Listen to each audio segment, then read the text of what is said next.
Setting up wireless video surveillance systems, both indoors and outdoors, and up to 5 miles away, just got a lot easier and a lot less expensive, and it's now available to all of us.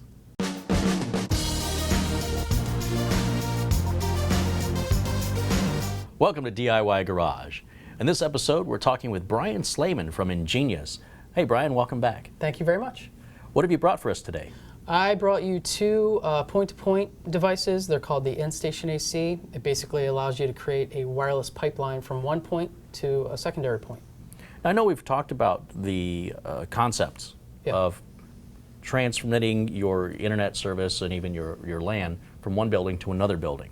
But today we're going to talk about a specific use case that a lot of people don't think about. Yeah. And I think once they realize, will add even more value to what the EnStation offers. Yeah, so what we're finding with our customers is that they're using them with surveillance cameras. Typically what we run into is that you're either wiring a camera to a particular point, there's indoor surveillance, there's outdoor surveillance, there's wireless cameras or wireless surveillance, and they're limited. You're either limited to the wire or you're limited to the Wi-Fi that's within the camera itself. And that becomes a huge hurdle for a lot of our customers that we work with. This effectively will send that surveillance out further beyond the reach of your typical surveillance cameras today. So I'm just thinking, like, for example, if you've got a grocery store and it's easy enough that you've got cameras inside the store, but what about the parking lot? How do you get those cameras out there? And a lot of people, you know, they think when they buy a wireless camera, people that haven't never really set this up before, think that they don't consider power. Yeah. They just think, I'm going to go put this in a tree. Yeah. And of course, it doesn't work that way. So with this product, you can actually provide that wireless or that network pipeline out to the camera and be able to have surveillance in those parking lots without the trenching, the running of the cables, the permitting, the time that it takes to do all these things, and the construction that will happen. And there's a cost. And there's not just the cost of all of the work you just said, but there's a cost of a loss of business from people that go, oh, there's no place to park there. Yeah. I'll come back another time. Exactly. And so we found this case a lot of times in small businesses and medium-sized businesses and grocery stores.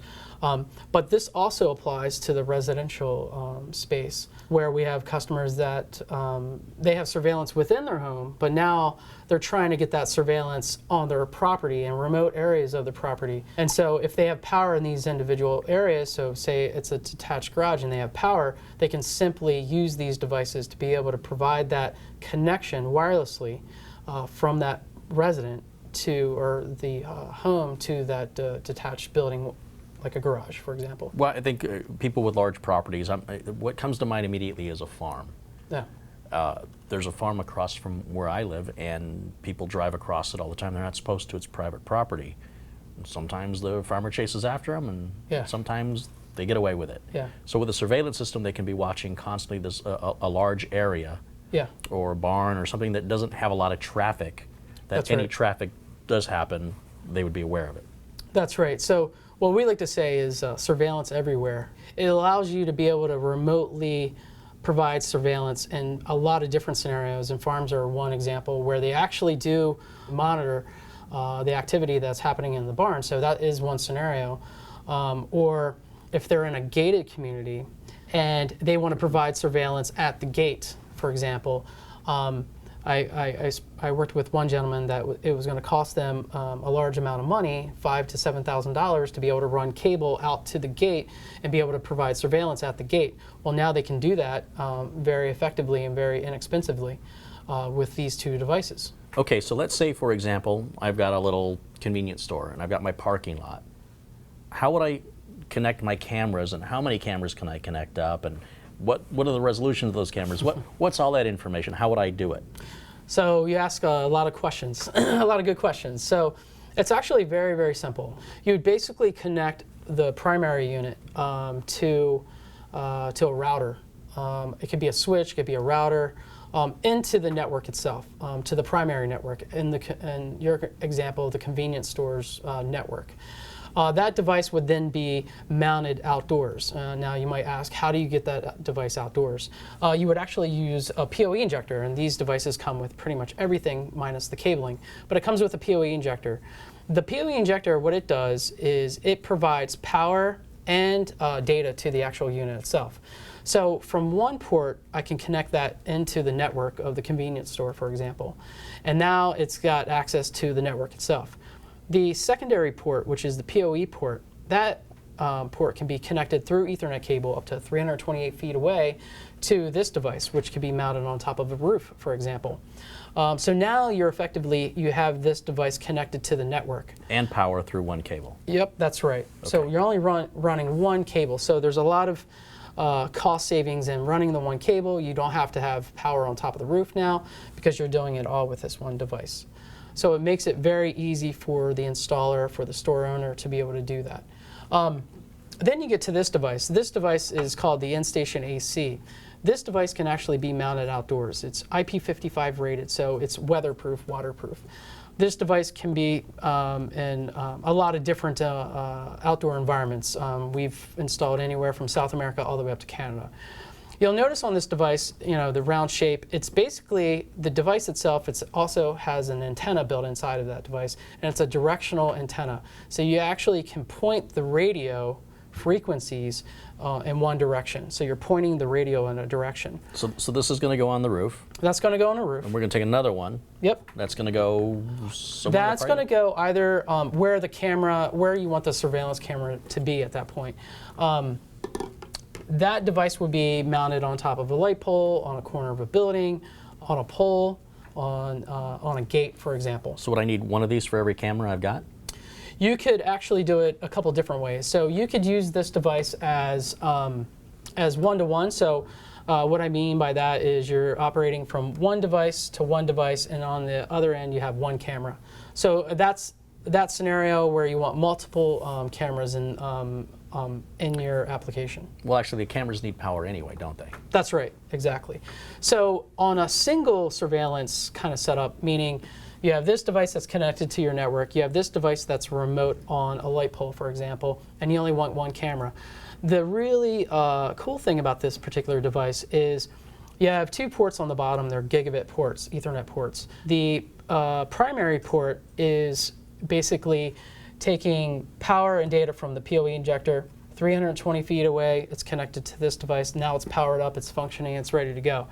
You'll notice that there's a secondary port. That secondary port actually can pass PoE, or power over Ethernet. You can send 802.3 AF compliant power, meaning you can send up to 15.5 watts of power to a secondary device. That secondary device can be a PoE camera. So now, with a single cable running from this particular port, you're powering the camera up, you're sending data to the camera. So any surveillance or video that you're capturing with the camera is being sent through this port and wirelessly, actually, out of this device to this device back to the network. Can the devices be configured other ways other than just talking to each other? They can. You can actually set it up, and there's three major modes within this device. There's AP mode, there's WDS bridge mode, and then there's client bridge mode. In a lot of cases, you're setting this device up in WDS bridge mode, which stands for wireless distribution system. But it's setting it up in a bridging mode, so you're communicating from one device to one-to-one or one to multiple devices. So in AP mode, you're just basically providing Wi-Fi access to the device itself. It will accept anybody that knows the security to that particular device. And then client bridge mode is just another mode that a lot of clients use when it's a point-to-multipoint kind of scenario. So that sounds all well and good if you want to run this to one camera. That's right. But I guess there's not necessarily just one camera on a light pole. There could be multiple. But you can actually, I'll give you a better scenario. So on top of a building, if you want cameras in the four corners of your particular building, and you have a primary building and that's your remote building, you can actually use just a set of these, create that wireless link between the two buildings. That secondary device will run down to a particular switch, a PoE switch that provides power and Ethernet, and you can attach those four cameras to from those four corners to that switch, and then it would send all the data from this unit to the primary unit at that point. Is there a limit to how many cameras could be plugged in? We tell our customers up to 4 cameras. We had a real case study, 4 cameras, I want to say it was 8 megapixels, but it was able to support a high number of, high bandwidth. So these devices will give you a rock solid connection from one point to another. It will give you anywhere from 50 megabits per second all the way up to 500 or 600 megabits per second, depending on the distance of the connection itself. Sure. And so you guys tested it with 4, and you didn't have any drop frames, basically. No problems. No problems whatsoever. And that's going to wrap up this episode of DIY Garage. We sure hope you enjoyed it, and you can let us know by clicking like and subscribe, and feel free to leave a comment in the section below. Be sure and check out our new video shopping platform at Newegg.tv. For Newegg TV and DIY Garage, I'm Kerry Holzman, and I'll see you next time. Bye for now.